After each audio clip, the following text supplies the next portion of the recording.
கலைஞர் TV நேயர்களுக்கு வணக்கம். இந்த அழகே அழகு நிகழ்ச்சியை பார்த்துட்டு இருக்கிற இனிய நேயர்களுக்கு என்னுடைய அன்பான காலை வணக்கம். இன்னைக்கு நம்ம பார்க்க போற நிகழ்ச்சி என்ன அப்படின்னு பார்த்தீங்கன்னா, நெக்ல இருக்கக்கூடிய டார்க் பேச்சஸை எப்படி நம்ம நிரந்தரமா நீக்கிறது அப்படிங்கிறது தான். என்னுடைய 25 வருஷ எக்ஸ்பீரியன்ஸ்ல நான் தெரிஞ்சுக்கிட்டது என்ன அப்படின்னு பார்த்தீங்கன்னா, நிறைய பேர் பாருங்களேன், அதில் அவங்க கண்ணாடியை பார்த்து நம்ம முகம் ரொம்ப கவலையாக, அதாவது ரொம்ப முகத்தில் பேச்சஸ் இருக்குது, பிம்பிள் இருக்குது, அந்த மாதிரி மார்க்ஸ் இருக்குது அப்படின்னு கவலைப்பட்டு அவங்களோட அழகை குறைச்சிப்பாங்கங்க. நிறைய பேர் பாருங்களேன், இப்போ நான் ஒரு ரிசர்ச்சில் நான் படிச்சிருந்தேன்.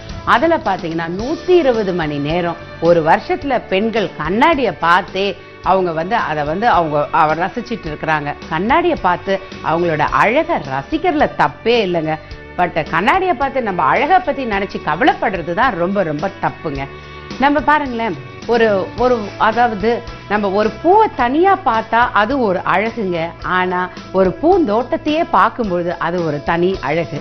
நான் மஞ்சள் பூசி குளிச்சா ஒரு அழகு, மடிசார் சேலை கட்டினாலும் ஒரு அழகு, நம்முடைய கூந்தலை அள்ளி முடிச்சா ஒரு அழகு, அதே கூந்தலை கலைந்து விட்டா அது ஒரு அழகு அப்படின்னு சொல்லுவாங்க.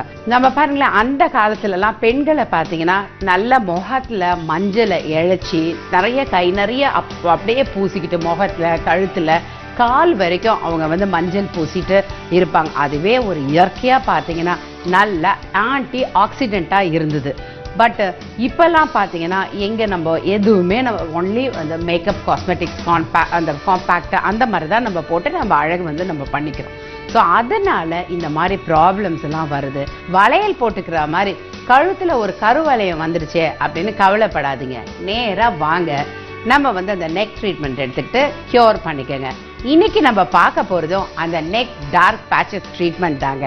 பார்க்கலாமா?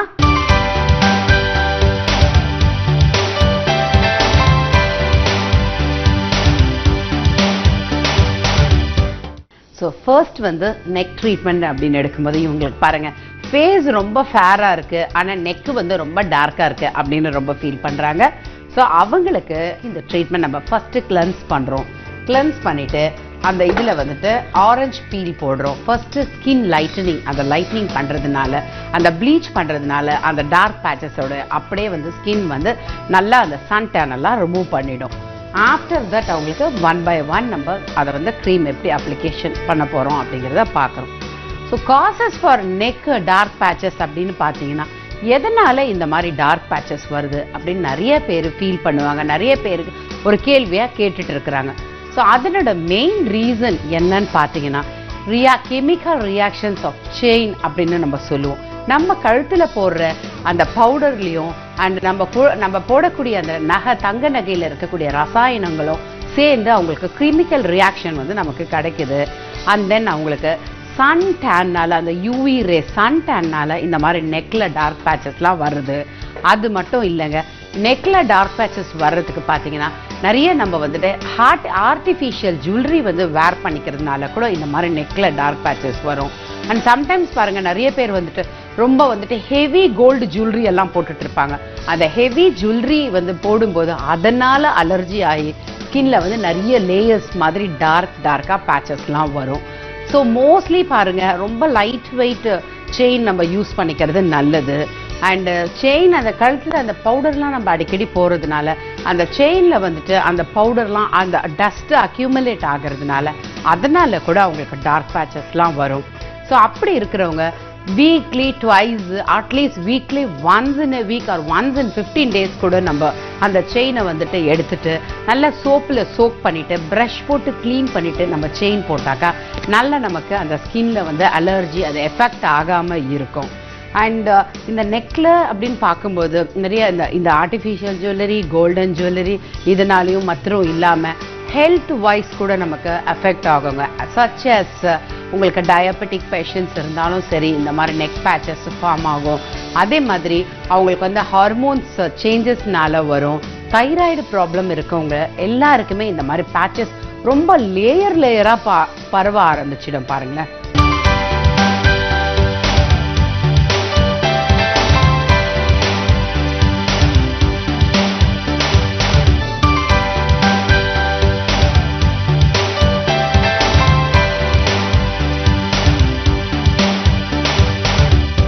அதை பற்றியெல்லாம் கவலையே பட வேண்டாங்க.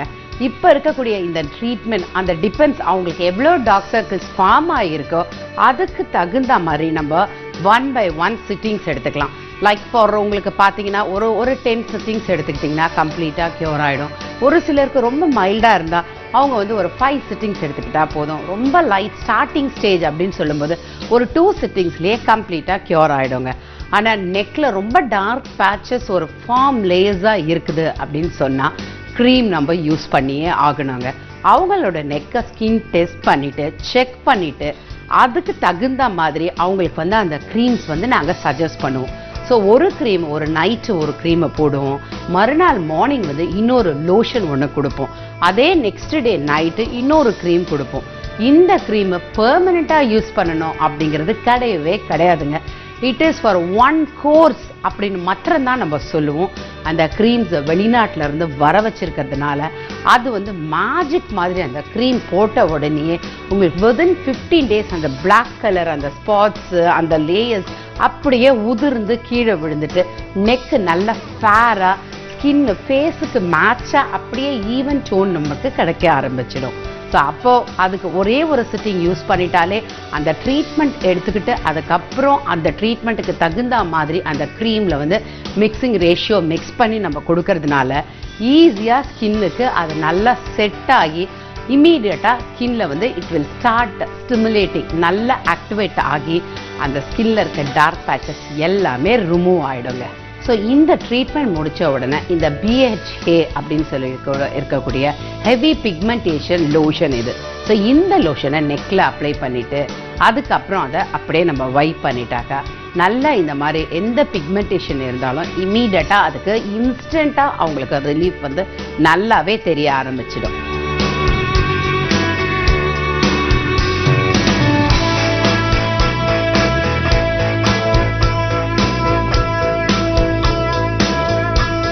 ஸோ இந்த ஸ்கின்ல அந்த நெக்கில் இந்த ட்ரீட்மெண்ட் நம்ம கொடுக்கறதுனால நல்லா வந்துட்டு நெக்கில் வந்து பார்த்திங்கன்னா ஆக்டிவேஷன் கிடைக்குது, எக்ஸ்போலியைசேஷன் கிடைக்குது, ஹைட்ரேஷன் கிடைக்குது, மாய்ஸ்சரைசேஷன் கிடைக்குது, நல்ல ரெஜுவினேஷன் கிடைக்குது, ரீஃபைனிங் கிடைக்குது.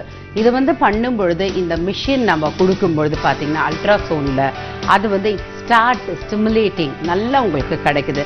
ஃபீஸ்ட் சாஜிஸ் டிஷ்யூஸ் ஆக்டிவேட்ஸ் த மசில்ஸ் அப்படின்லாம் சொல்லுவாங்க.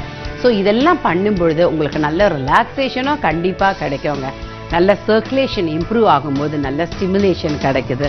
ஸோ ஸ்டிமுலேஷன் கிடைக்கும்போது நல்லா நமக்கு ஃப்ரெஷ்னஸ் கிடைக்குது, ஃபைனலாக நமக்கு ஒரு நல்ல ரிலாக்ஸேஷனும் கிடைக்கும்.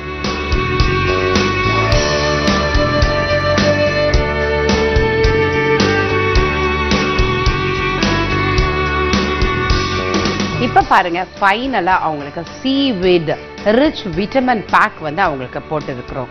ஸோ அதை போட்ட உடனே கொஞ்ச நேரத்தில் ட்ரை ஆன உடனே நல்லா வாஷ் பண்ணிவிட்டு வைப் பண்ணிவிட்டு ஐஸ் க்யூப்ஸ் கொடுத்துட்டு அவங்களுக்கு சன்பிளாக் க்ரீம் போட்டு அனுப்பிடலாம்.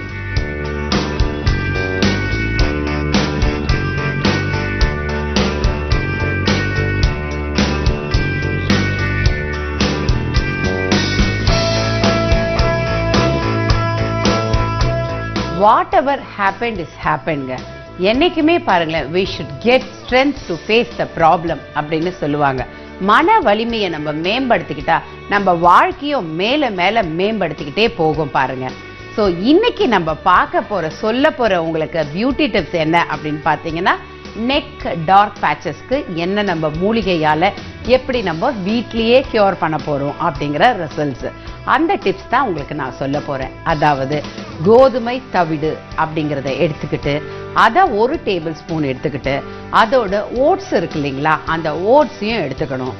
அது 1 டேபிள் ஸ்பூன் எடுத்துக்கிட்டு அண்ட் தென் பச்சை பயிறு இருக்கு, அதையும் 1 டேபிள் ஸ்பூன் எடுத்துக்கிட்டு எல்லாமே ஈக்குவல் அந்த மெஷர்மெண்ட் எடுத்துக்கிட்டு அதில் வந்து ஃபியூ ட்ராப்ஸ் ஆஃப் லெமன் ஜூஸை மிக்ஸ் பண்ணணும். மிக்ஸ் பண்ணி நல்லா கொஞ்சம் சோக் பண்ணி கொஞ்சம் மில்க் கூட நம்ம ஆட் பண்ணிக்கலாம். பிகாஸ் இந்த ஓட்ஸு ரொம்ப சாஃப்டன் ஆகிறதுக்கு மில்க் நம்ம போடும்பொழுது நல்ல சாஃப்டன் கிடைக்கும் நமக்கு. அண்ட் அதே மாதிரி கோதுமை தவிடுக்கும் நல்லா இந்த கரையை நீக்கிற தன்மை, அந்த டார்க் பேச்சஸ் போகிற தன்மை அதிகமாக இருக்குது. இதெல்லாம் ஸ்டர் பண்ணி ஃபர்ஸ்ட் வந்து அதை ஸ்க்ரப்பாக நம்ம ஸ்லைட்டாக அப்வர்ட்ஸில் மசாஜ் பண்ணிவிட்டு அதுக்கப்புறம் வைப் பண்ணிவிட்டு இதையே நம்ம பேக்காக ஃபுல் அந்த சர்க்கிள் கம்ப்ளீட் அந்த நெக் பேச்சஸில் பேக்காக போட்டுட்டு ஒரு 20 மினிட்ஸ் கழித்து ஃபேஸ் அந்த நெக்கை வந்துட்டு வார்ம் வாட்டரில் வாஷ் பண்ணி அப்படியே வச்சுட்டிங்கன்னா நல்ல உங்களுக்கு எக்ஸலண்ட் ரிசல்ட்ஸ் கிடைக்கும். உங்களுடைய கழுத்து கருப்பு திட்டுக்கெல்லாம் மாயமாக மறைஞ்சிடும். நன்றி நேயர்களே. என்ன இந்த பியூட்டி டிப்ஸை நீங்கள் எல்லாம் ட்ரை பண்ணி பார்ப்பீங்கன்னு நினைக்கிறேன். மீண்டும் வேற ஒரு புது நிகழ்ச்சியில் உங்களை சந்திப்போம்.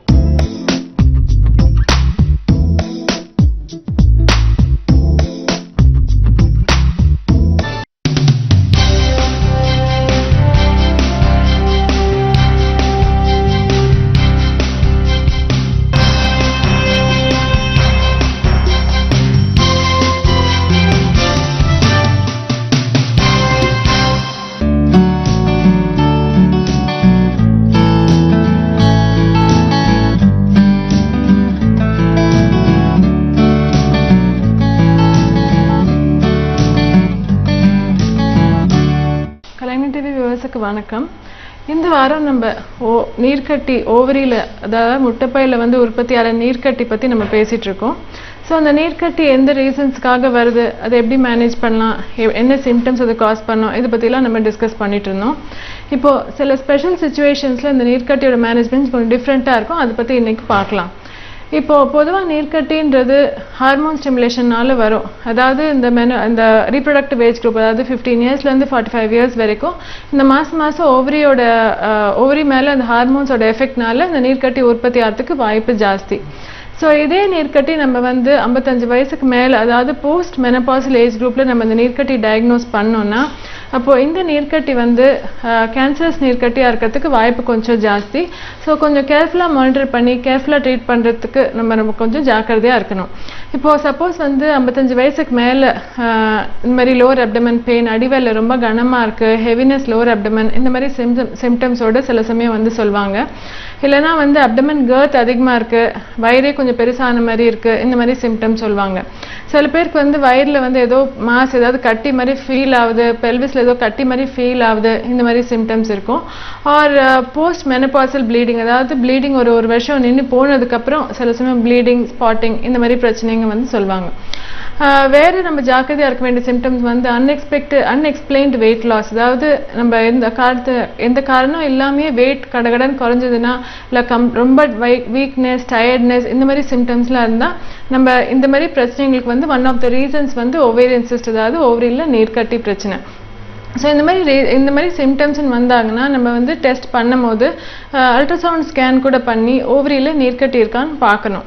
இப்போது அல்ட்ராசவுண்ட் ஸ்கேனுன்றது ஒரு சவுண்ட் வேவ்ஸ் யூஸ் பண்ணி வயிற்றில் வந்து இருக்கிற ஆர்கன்ஸ் எல்லாம் நம்ம வந்து இமேஜ் வந்து நம்மளுக்கு மானிட்டரில் தெரியும். மானிட்டரில் நம்ம இமேஜ் பார்த்துட்டு எந்த மாதிரி சிஸ்ட் இருக்குது, என்ன மாதிரி நீர்க்கட்டி, என்ன கேரக்டரிஸ்டிக்ஸ், என்ன ரீசனால் அது வந்திருக்கும் அப்படின்னு நம்ம டயக்னோஸ் பண்ணலாம். இப்போது அல்ட்ராசவுண்ட் ஸ்கேனில் வந்து ரிப்போர்ட் பண்ணும்போது சம்டைம்ஸ் சிம்பிள் சிஸ்ட் அப்படின்னு சொல்லுவாங்க. சிம்பிள் சிஸ்ட்ன்றது அந்த சிஸ்டோட வால் வந்து ரொம்ப தின்னாக இருக்கும், கிளியராக இருக்கும். அந்த சிஸ்ட் உள்ள இருக்க ஃப்ளூயிட் வந்து ரொம்ப கிளியர் வாட்டர் மாதிரி இருக்கும்.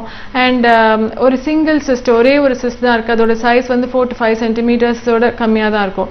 ஸோ இந்த மாதிரி சிஸ்ட் வந்து சிம்பிள் சிஸ்ட் அப்படின்னு ரிப்போர்ட் பண்ணுவாங்க. சில சமயம் ரிப்போர்ட்டில் வந்து காம்ப்ளெக்ஸ் சிஸ்ட் அப்படின்னு வரும்.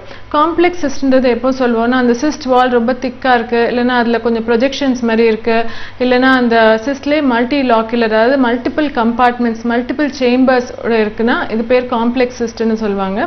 ஸோ ஸ்கேன் பண்ணும்போது சிஸ்டோட வேறு ஃபீச்சர்ஸ், அதாவது சிஸ்டில் கொஞ்சம் நீர்க்கட்டி உள்ள சில ப்ரொஜெக்ஷன்ஸ் மாதிரி இருக்கா அந்த மாதிரி கூட ரிப்போர்ட் ஆகும்.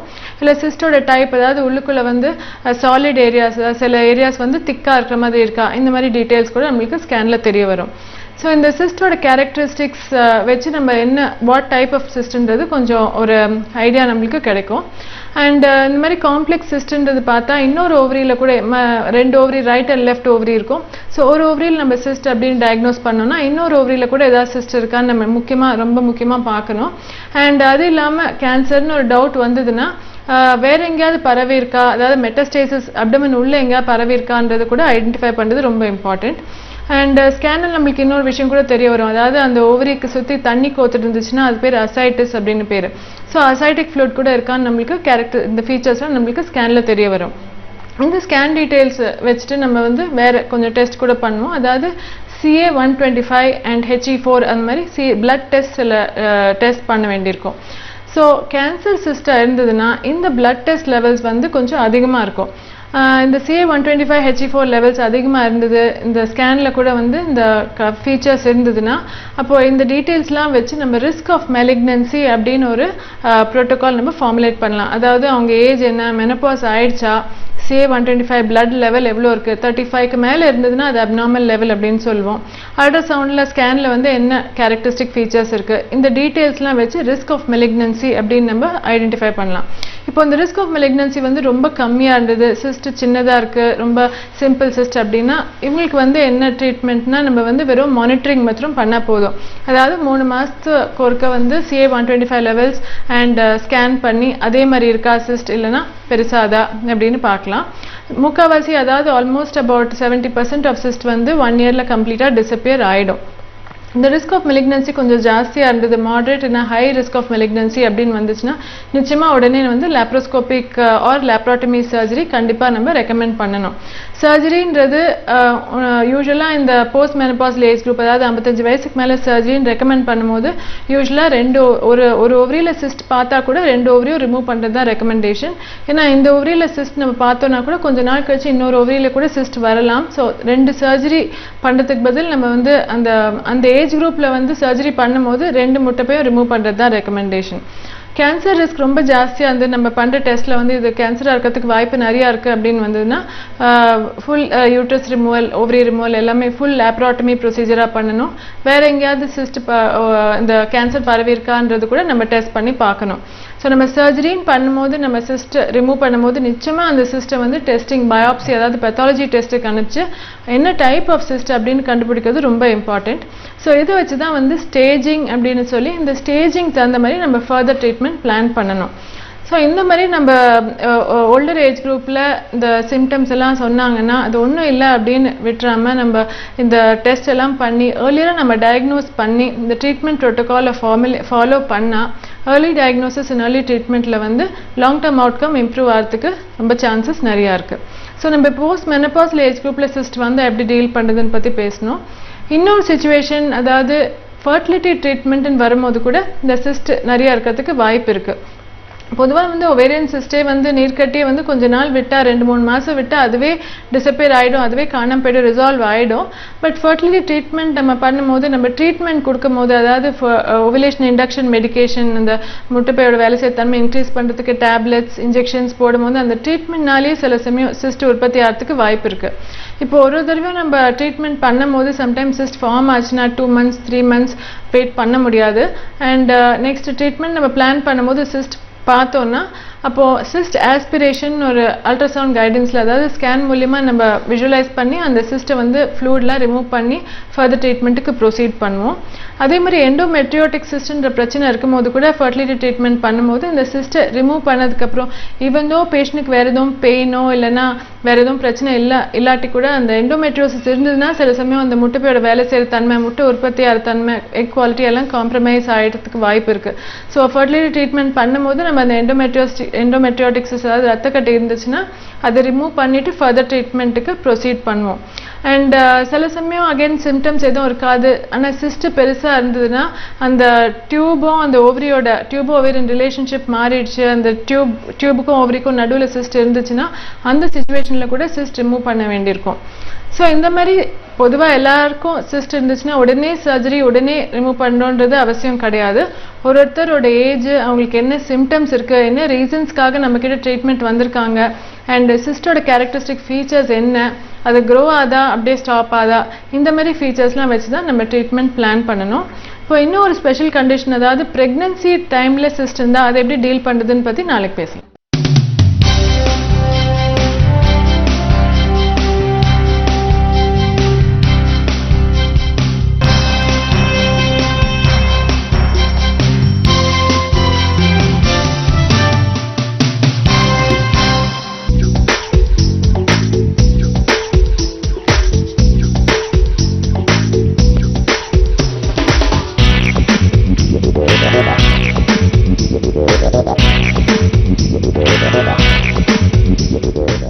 வணக்கம் நேயர்களே. இப்போ பார்த்தீங்கன்னா உணவை வேளைக்கு எடுக்கணும். இந்த காலை உணவுங்கிறது ரொம்ப முக்கியம். அந்த காலத்தில் பார்த்தீங்கன்னா பழைய சாதத்தில் நைட்டை ஊற வச்சுட்டு காலையில் அதில் மோர் போட்டு ஒரு வெங்காயம் கடித்து இல்லை ஏதேனும் ஒரு ஊறுகாய் அதை கடித்து இல்லை மாங்காவை கடித்து சாப்பிடுவாங்க. இது ரொம்ப நல்லது. ஏன்னா நம்ம இப்போ பார்த்தீங்கன்னா தமிழ்நாட்டில் பர்மனெண்ட்டாக வெயில் தான். இந்த வெயிலுக்கு குளிர்ச்சி அது ரொம்ப நல்லது. இது நல்ல சிஸ்டமை கூல் பண்ணும். இந்த ஓவர் நைட் இது வைக்கிறதுனால இதில் நல்ல இந்த ப்ரோபயோட்டிக்ஸ்னு நல்ல கிருமிகள் அதில் சேருது. இது உடம்புக்கு நல்லது. இப்போ இந்த காலத்தில் பசங்க கிளம்புறது ஸ்கூலு 7 மணி. அதனால வீட்டில் இருக்கிறவங்களுக்கு 5 மணிக்கு எழுந்து சமையல் பண்ணினாதான் அந்த குழந்தைக்கு காலை உணவு மதிய உணவு பேக் பண்ணி கொடுக்க முடியும். வேலைக்கு போகிறவங்க 3 ஹவர் 2 ஹவர் ஒரு நாளைக்கு வேலைக்கு போயிட்டு வரத்துக்கு போயிடுது. அப்போ 9 மணி ஆஃபீஸ் போகிறதுக்கு 1.5 மணி நேரம் போகணுன்னா அவங்களும் 7-7:30 மணிக்கு கிளம்பிடுறாங்க. அப்போ அவங்களுக்கும் உணவு காலை உணவு மதிய உணவு எல்லாம் பேக் பண்ணி கொடுக்கும். இந்த கன்ஃபியூஷனில் இந்த வீட்டில் இருக்கிற அந்த தாய் சாப்பிட மறந்துடுறாங்க. ஏன்னா காலையில் எழுந்தால் ஒரு பூகம்பம் மாதிரி ஒரு டென்ஷன். 2 குழந்தைய இல்லை ஒரு குழந்தைய கிளப்பி ஸ்கூலுக்கு அனுப்புனா அந்த ஸ்கூல் வேன் ஹார்ன் அடிக்கிறதுக்குள்ளே ஷூஸை போட்டு அந்த டப்பாவை பேக் பண்ணி அந்த பசங்களுக்கு ஏதோ வாயில் திணிச்சு கொண்டு போய் அனுப்பணும். அது திரும்பி வரத்துக்குள்ளே அவங்க வீட்டில் இருக்கிற அந்த இவர் கிளம்புவாங்க. அவங்க ஆஃபீஸ் கிளம்புறதுக்குள்ளே அவங்களுக்கு ரெடி பண்ணும். இதெல்லாம் முடிஞ்சு ஒரு 8 மணிக்கு உக்காந்தாங்கன்னா டயர்ட் ஆகிடுறாங்க. அதனால அவங்க சாப்பிட்றதில்ல. ஸோ கட்டாயம் ஒரு 5-5:30 மணிக்கு பசங்களுக்கு பால் கொடுக்கறது, அவங்களும் காஃபியோ டீயோ பாலோ ஏதேனும் ஒன்று குடிச்சிக்கலாம். காலை உணவு 8-8:30 மணிக்குள்ளே அவங்க கட்டாயம் சாப்பிடணும். நிறைய பேர் சொல்கிறாங்க, இல்லை நாங்கள் பூஜை பண்ணிட்டு தான் சாப்பிடுவோம், நாங்கள் இந்த டைமில் சாப்பிட்றது கிடையாது, நாங்கள் பூஜை முடிச்சுட்டு தான் சாப்பிடுவோன்னு 1-2 மணி வரலும் பூஜை பண்ணிட்டு சாப்பிட்றாங்க. அப்போ என்ன பண்ணணும்? காலையில் பழம் சாப்பிட்லாம், இல்லை கேழ்வரகு இல்லை சிறுதானியங்கள் நிறைய போட்ட ஒரு சத்து மாவு கஞ்சி 2 டேபிள் ஸ்பூன் மாவை எடுத்து சிறிய அளவு காய்ச்சி ஒரே ஒரு டம்ளர் அதில் மோர் போட்டு உப்பு போட்டு குடிச்சிட்டு அப்புறம் அவங்க சாப்பிட்டா இந்த பழம் ப்ளஸ் இந்த கஞ்சி காலை உணவுக்கு பதில் உடம்புல சேரும். 11 மணிக்கு ஒரு மோர் குடிச்சுக்கலாம். அதுக்கப்புறம் அவங்க 1 மணிக்கு ரெகுலர் உணவு சாப்பிடலாம். பட் இதை விட்டுட்டு ஒரேடியாக 1:30-2 மணிக்கு சாப்பிட்றவங்க பசி கபான்னு பசிக்கும். அப்போ 3-4 கப்பு சாதம் போட்டு சாப்பிட்டு பசியில் அப்பளம் வடம் எல்லாத்தையும் பொரித்து சாப்பிட்டு வெயிட்டும் ஏறும், அசிடிட்டியும் வரும், அல்சரும் வரும். இதுக்கு காரணம் என்னென்னா அவங்க டைமுக்கு சாப்பிட்றதில்ல. இப்போ டைமுக்கு காலையில் ஒரு 5 மணிக்கு ஒரு பால், அப்புறம் எல்லாரும் கிளம்பின அப்புறம் 8-8:30 மணிக்கு காலை உணவு 2 இட்லி 2 தோசை இல்லை சிறிய அளவு அதே சாதம் அவங்களுக்கு பண்ணின சாதத்தையே ஒரு 1/2 கப்பு சாதம் ஒரு காய் போட்டு பருப்பு போட்டு குழம்பு போட்டு சாப்பிட்டுட்டு அப்புறம் வேலையை பார்த்துட்டே போகலாம். அடுத்த வேலைன்னு சாப்பாடை விட்டுட்டாங்கன்னா உடம்பு போயிடும். அப்புறம் ஒரு டைமில் வீட்டில் இருக்கிறவங்க மற்றவங்க இவங்க வேலையை பார்க்க வேண்டிய ஒரு நிலைமை வரும். ஸோ இந்த மாதிரி பண்ணக்கூடாது. அசிடிட்டிக்கு 2 காரணம். ஒன்று கம்ப்ளீட்டாக உணவை இந்த மாதிரி ஸ்கிப் பண்ணிவிட்டு அடுத்த உணவு ஜாஸ்தி சாப்பிட்றதுனால உணவை ஸ்கிப் பண்ணுறதையே ஆசிட் ஃபார்ம் ஆகுது. அப்புறம் அடுத்த உணவை எக்கச்சக்கமாக சாப்பிட்றதுனால அதுக்கு சுரக்கிற ஆசிட் ஜாஸ்தியாகி அது ப்ராப்ளம் வருது. இன்னொன்று பார்த்தீங்கன்னா ரொம்ப டென்ஷனே ஒரு பெரிய காரணம் அசிடிட்டிக்கு. இந்த டென்ஷன் யாருக்கு இல்லை? ஒரு பிறந்த குழந்தை பிறக்கிறது மீதான்லேருந்து டென்ஷனாக இருக்குது இந்த உலகத்தில். அதனால் டென்ஷனை டேக்கிள் பண்ணணும். அதுக்கு கண்ணை மூடிட்டு ஒரு 5 நிமிஷம் 3 நிமிஷம் நம்ம ஒரு சூரிய உதயத்தை பற்றி நினைக்கலாம். இல்லை ஒரு பெரிய மயில் டான்ஸ் ஆடுற மாதிரி கண்ணை மூடிட்டு ஒரு பாவனை பண்ணிக்கலாம். இந்த மாதிரி இல்லை சாமி பக்தி இருந்தால் சாமியை பற்றி நினைக்கலாம். எது வேணால் செய்யலாம். பட் இந்த 3லேருந்து 5 நிமிஷம் அவ்வளோ ஒரு காம் ஆயிட்டு அதுக்கப்புறம் அவங்க பண்ணாங்கன்னா அந்த ஸ்ட்ரெஸ்ஸுனால வர அந்த ஆசிட் குறைச்சிடும். இப்போ இதுக்கெல்லாம் மீறி பார்த்தீங்கன்னா எண்ணெய் போட்டு காரக்குழம்பு, எண்ணெய் போட்டு வெத்த குழம்பு, எண்ணெய் எக்கச்சக்கமாக போட்டு காரம் போட்டு தக்காளி தொக்கு இந்த மாதிரிலாம் நிறைய படுறாங்க. காரத்தை எக்கச்சக்கமாக ஏற்றினா திருப்பி ஆசிட் ஜாஸ்தியாகி இந்த ஆசிடிட்டி ப்ராப்ளம் வரக்கூடிய வாய்ப்பு. ஸோ எதுவும் மிதமாக சாப்பிடணும், அப்போ ப்ராப்ளமே கிடையாது. அப்போ டேஸ்டே இல்லைன்னு உடனே சொல்லிடுறாங்க. காரமும் உப்பும் எண்ணெயும் கொட்டினாதான் டேஸ்ட் அப்படின்னா அது தப்பான கருத்து. உங்களுக்கு நிஜம் டேஸ்டே தெரியல அப்படிங்கிறது தான் அர்த்தம். இப்போ ஒரு பப்பாளி பழத்தை கூட வெறும்னா சாப்பிட்டா அதுவும் ரொம்ப நல்ல டேஸ்ட்டு தான். அதுலேயே எலுமிச்சம்பழம் புழிஞ்சு சாப்பிட்டா நல்லாயிருக்கும். எலுமிச்சம்பழத்தோட கொஞ்சோண்டு மேலே தூவி மிளகு தூவி சாப்பிட்டா ரொம்ப ரொம்ப நல்லாயிருக்கும். ஸோ இந்த மாதிரி நம்ம டேஸ்ட்டே எண்ணெய் இல்லாத காரம் இல்லாத நிறைய டேஸ்ட் பண்ணலாம் இல்லைங்களா? ஸோ நிறைய பழம் நிறைய காய் சாப்பிட சாப்பிட அசிடிட்டி குறையும். இப்போ அல்சர்லேயே பார்த்தீங்கன்னா 2 விதம் இருக்குது. ஒன்று வயத்தில் வர அல்சர், ஒன்று வயத்துக்கு அப்புறம் சிறுகுடலில் வர அல்சர். இந்த வயத்தில் வர அல்சர் க்யூர் ஆகிறது கொஞ்சம் கஷ்டம். ஏன்னா இப்போ கையில் ஒரு சின்ன இடத்துல நம்மளுக்கு அடிபட்டுது, அதில் டெய்லி புளி கரைக்கிறோம், அது சரியாகுமா? இந்த புளி பட்டு பட்டு பட்டு அந்த இது சரியாகிறதுக்குள்ளே திருப்பி நம்ம அது எரிய ஆரம்பிச்சிடும். அதே மாதிரி தான் வயிற்றில் இருக்கிற அல்சர் புண்ணு, அங்கே ஆசிட் சுரக்குது. ஸோ அங்கே க்யூர் ஆகிறது கஷ்டம். அதனால் ஜாகிரதையாக பார்த்து இனிஷியல் ஸ்டேஜ்லேயே சரி பண்ணிட்டு விட்டோம்னா ப்ராப்ளம் இல்லை. இந்த சிறு குடலில் இருக்கிற அல்சரும் அங்கே உணவு வரக்கூடிய இடம், அதில் பல விதமான ஜூஸ்கள் சுரக்கிறது. அதனால் அல்சரை குறைக்கிறதுக்கு நம்ம சரியாக டைமுக்கு உணவு எடுக்கணும். உணவில் ஜாஸ்தி காரம், எண்ணெய், சாக்லேட், காஃபி இதெல்லாம் குறைக்கணும். அப்புறம் நல்ல உடல் பயிற்சி செய்யணும், டீஸ்ட்ரெஸ் பண்ணணும். இதெல்லாம் பண்ணால் ஆரோக்கியமாக இருக்கலாம்.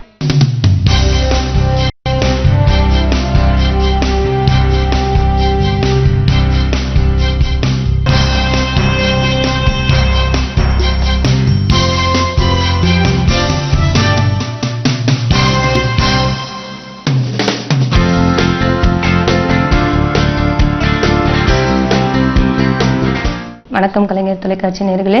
இன்னைக்கு நான் பியூட்டி டிப் பற்றி சொல்ல போகிறேன். நம்ம எங்கேயாவது பார்ட்டி போகிறோம், நம்ம ஃபேஸ் ரொம்ப டர்ன் ஆகிருக்கும். நம்ம வண்டியில் 2 வீலர்லாம் நம்ம அடிக்கடி யூஸ் பண்ணுறதுனால கை டர்ன் ஆகிருக்கும். அப்போ பார்ட்டிக்கு இமீடியட்டாக நம்ம எப்படி பளிச்சுன்னு கிளம்புறது? அப்போ நம்ம நாட்டு மருந்து கடையில் இதெல்லாம் அவைலபிளாக இருக்கும். ரெட் சாண்டல்வுட் பவுடர்னு கிடைக்கும், அதோட முல்தானி மூட்டி பவுடரும் நாட்டு மருந்து கடையில் கிடைக்கும். ரெண்டும் ஒவ்வொரு ஸ்பூன் எடுத்துட்டு பாலில் மிக்ஸ் பண்ணிவிட்டு நம்ம ஃபேஸ்லேயோ கையிலையோ அப்ளை பண்ணிவிட்டு ஒரு 15-20 மினிட்ஸ் விட்டுட்டு நம்ம வாஷ் பண்ணிட்டோம்னா நம்ம ஃபேஸ் ரொம்ப பிரைட் ஆகிடும். பார்ட்டிக்கு நம்ம ஈஸியாக ரெடி ஆகிடலாம்.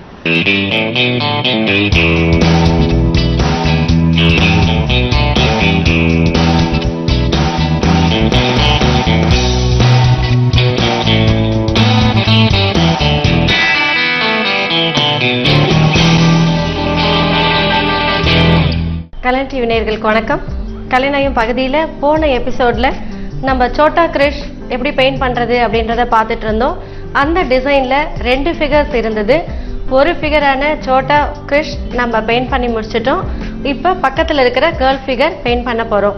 இதுக்கு என்னென்ன பொருட்கள் தேவை அப்படின்றது உங்களுக்கு தெரியும். அதெல்லாம் நீங்கள் எடுத்து வச்சுக்கிட்டு ரெடியாக இருப்பீங்கன்னு நினைக்கிறேன்.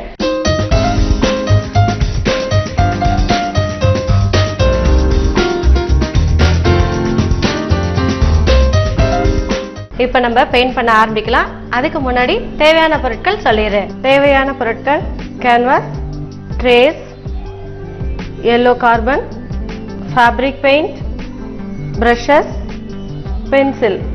பெயிண்ட் எல்லாம் எடுத்து வச்சுக்கிட்டு ரெடியாக இருப்பீங்கன்னு நினைக்கிறேன். இப்போ நம்ம பெயிண்ட் பண்ண ஆரம்பிக்கலாம். இதில் அந்த பொண்ணில் நம்ம முதல்ல அவுட்லைன் போட போகிறோம். அவுட்லைன் இதுக்கு பர்ன்சியானா வச்சு போட போகிறோம், இல்லை கிரிம்சன் வச்சு கூட நீங்கள் போடலாம். நான் உங்களுக்கு இப்போ குழந்தைன்றதுனால கிரிம்சன் வச்சு போட்டு காமிக்கிறேன்.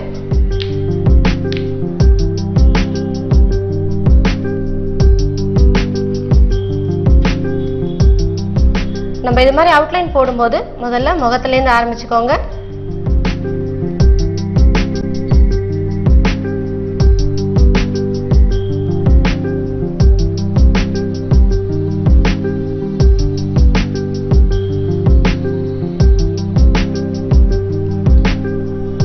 ஃபீச்சர்ஸ்க்கு முதல்ல ஒழுங்கா எந்த மிஸ்டேக்ஸும் இல்லாம நம்ம அவுட்லைன் போட்டுக்கணும்.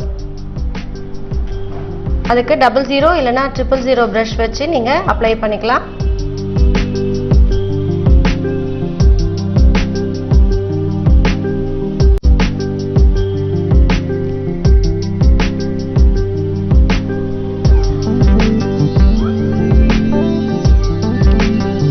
அடுத்தது ஆர்னமெண்ட்ஸ் பெயிண்ட் பண்ண போகிறோம். நான் ஆர்னமெண்ட்ஸ்க்கு போன எபிசோட்லேயே சொன்னேன், மெட்டாலிக் கோல்டு யூஸ் பண்ணலாம், அப்படி இல்லைனாக்க டெசர்ட் கோல்டு யூஸ் பண்ணிக்கலாம். உங்களுக்கு ஒரு ஆன்டிக் ஃபினிஷ் வேணும் அப்படின்னு நினச்சிங்கனாக்க சில்வர், மெட்டாலிக் சில்வர் கலர் கிடைக்கும், மெட்டாலிக் பிளாக் கிடைக்கும். ரெண்டுத்தையும் நீங்கள் மிக்ஸ் பண்ணிங்கன்னா உங்களுக்கு ஒரு ஆன்டிக் ஃபினிஷ் கிடைக்கும். அந்த கலர் கூட நீங்கள் யூஸ் பண்ணிக்கலாம்.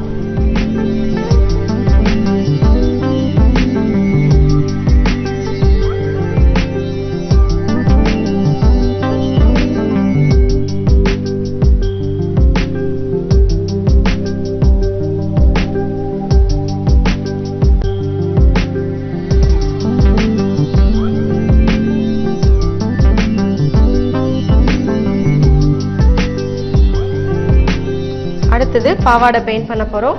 நீங்கள் இது மாதிரி பெரிய இடத்துக்கு பெயிண்ட் பண்ணும்போது ஃப்ளாட் ப்ரஷ் வச்சு கூட நீங்கள் யூஸ் பண்ணிக்கலாம். நான் இப்போ பாவாடைக்கு பர்பிள் கலர் கொடுக்க போகிறேன்.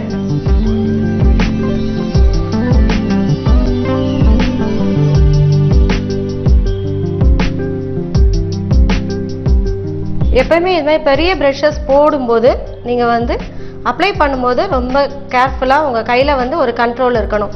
ரொம்ப ஸ்பீடாக பண்ணுறோம் அப்படின்னு சொல்லிட்டு எதுவும் மிஸ்டேக் பண்ணிடக்கூடாது. ஃபேப்ரிக் பெயிண்ட்டை நம்மளால் ரெக்டிஃபை பண்ணவே முடியாது.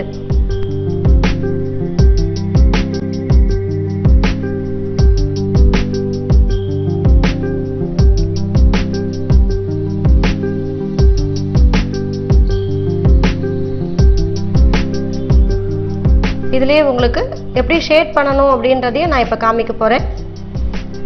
நம்ம இப்போ கேன்வாஸில் செய்யறதுனால உங்களுக்கு ஷேடிங் கொஞ்சம் நீங்கள் நிதானமாக செய்யலாம். அதே துணியில் செய்யும்போது இம்மிடியேட்டாக உடனே செஞ்சுட்டு போகணும். ஏன்னா துணியில் ரொம்ப ஈஸியாக சீக்கிரமாக ட்ரை ஆகிடும்.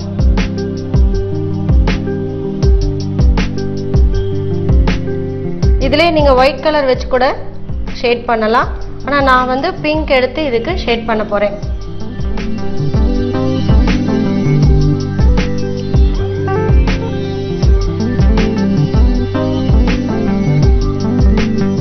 இப்போ அந்த பர்பிள் அண்ட் அந்த பிங்க் சேர்த்து உங்களுக்கு ஒரு மெஜெண்டா மாதிரியான ஒரு ஷேட் கிடைக்கும்.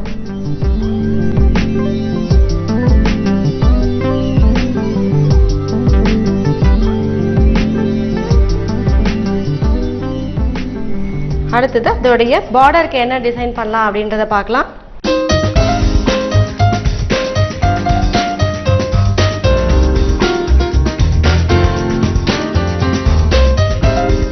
பார்டருக்கு நான் பிளைனா அந்த கிரிம்சன் கொடுக்க போறேன்.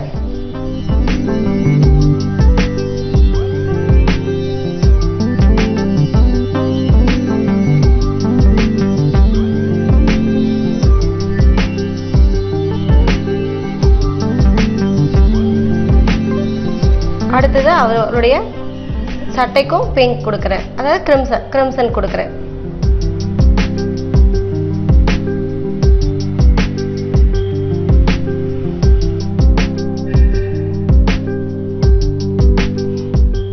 நீங்க இங்க கூட மெட்டாலிக் ஷேட்ஸ் கொடுத்துக்கலாம்.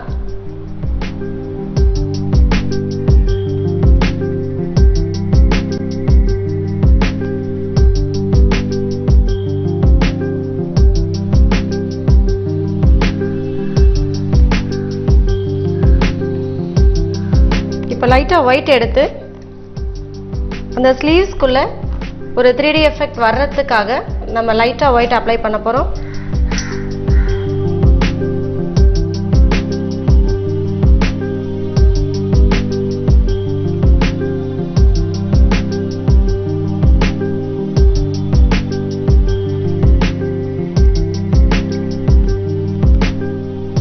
அடுத்தது கண்ணு மூக்குன்ற அந்த மெயினான ஃபீச்சர்ஸ் எப்படி பண்ணலாம் அப்படின்றத காமிக்கிறேன். நான் எப்பயும் சொல்ற மாதிரி தான் பர்ன்சியானாவால் ஃபர்ஸ்ட் அவுட்லைன் போட்டுக்கணும்.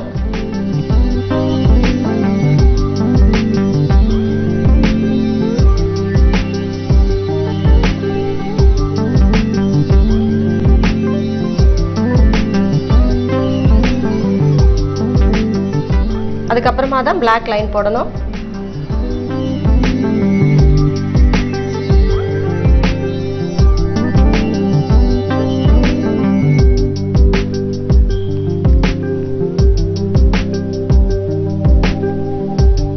இதே பர்ன்சியானா வச்சுட்டு நம்ம தலைமுடிக்கும் பெயிண்ட் பண்ணி முடிச்சிடலாம்.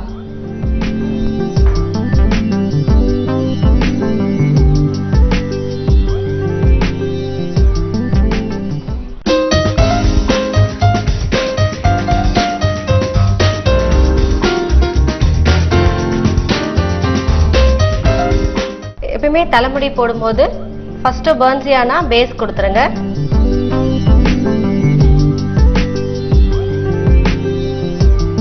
அதுக்கு மேல தின் பிளாக் லைன்ஸ் இல்லைன்னா கொஞ்சம் ஃபிளாட்டா இருக்கிற மாதிரியான பிளாக் லைன்ஸ் கூட நம்ம கொடுக்கலாம்.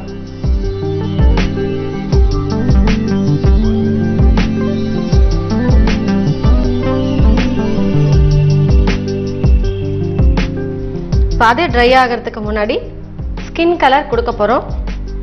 ஸ்கின் கலருக்கு ஃப்ளஷ் டின் கலர் நம்ம கொடுக்கலாம். இல்லை இதோட லைட்டா வேணும் அப்படின்னு நீங்க ப்ரிஃபர் பண்ணீங்கன்னா இது கூட ஒயிட் மிக்ஸ் பண்ணிட்டு நீங்க அப்ளை பண்ணலாம்.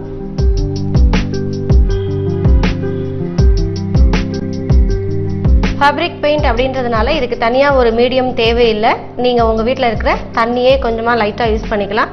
பட் பாட்டில்ல இருந்து டைரக்டாவே எடுத்து அப்ளை பண்ணலாம். ரொம்ப கட்டி ஆயிடுச்சு அப்படின்னு ஃபீல் பண்ணீங்கன்னா மட்டும் ஒரு 2 drops தண்ணி ஆட் பண்ணிட்டு அப்ளை பண்ணிடலாம்.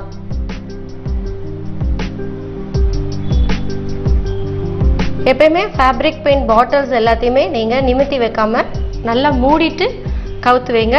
நான் சொன்னதுக்காக மூடாம கவுத்து வச்சிடாதீங்க. நல்லா டைட்டா பாட்டிலை க்ளோஸ் பண்ணிட்டு கவுத்து வச்சிங்கன்னா உங்களுக்கு பெயிண்ட் ரொம்ப நாளைக்கு நல்லா இருக்கும்.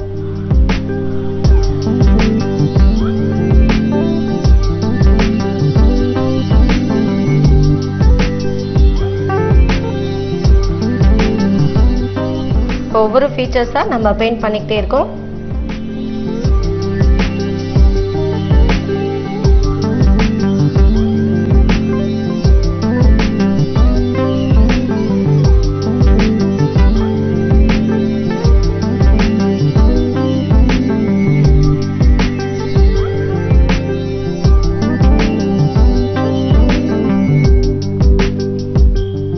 அடுத்தது நம்ம கண்ணுக்கெல்லாம் பிளாக் லைன் கொடுத்துடலாம்.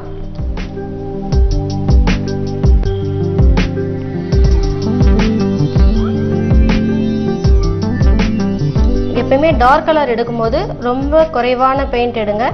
இல்லைன்னா ரொம்ப அப்படியே ஒரே இடத்துல அது ஸ்டிக்கியா உட்காந்துரும்.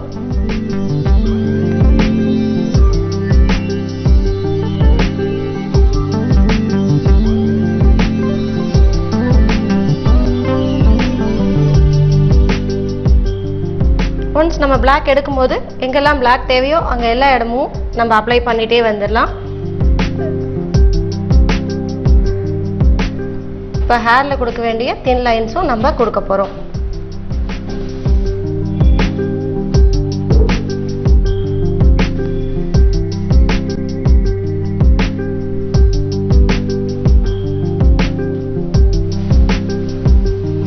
அடுத்தது லிப்ஸ் எப்படி போடலான்றதை காமிக்கிறேன். அதுக்கு கிரிம்சன்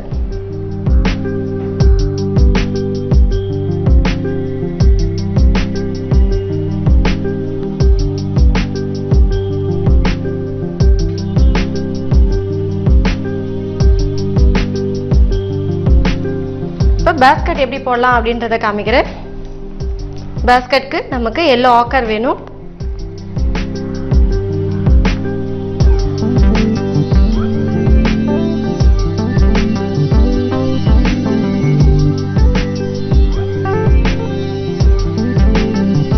இது ட்ரை ஆகிறதுக்கு முன்னாடி நம்ம பர்ன்சியானாவால ஷேடிங் கொடுப்போம்.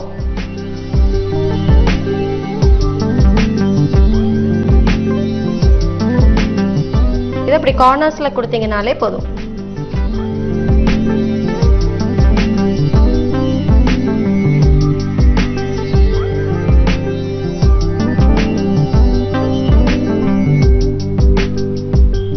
இதே மாதிரி ஒவ்வொரு டிசைனா நம்ம போட்டுக்கிட்டே வரலாம். இந்த டிசைன் வச்சு உங்களுக்கு ஒரு படம் பெயிண்ட் பண்ணி எடுத்துட்டு வந்திருக்கேன். அதை இப்ப காமிக்கிறேன்.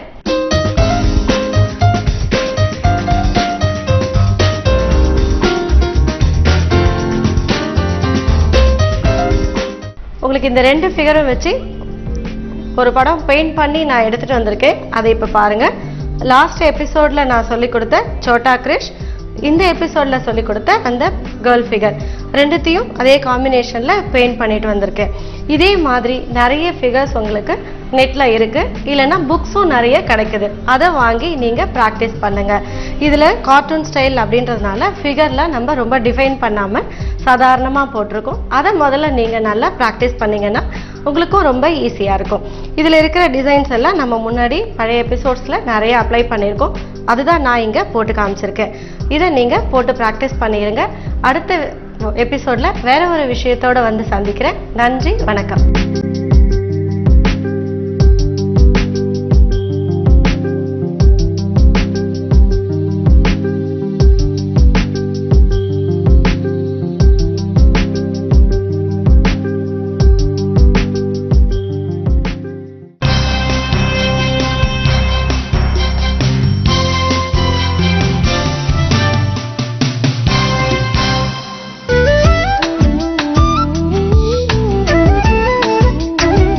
கலைஞர் தொலைக்காட்சி நேயர்களுக்கு என் காலை வணக்கம்.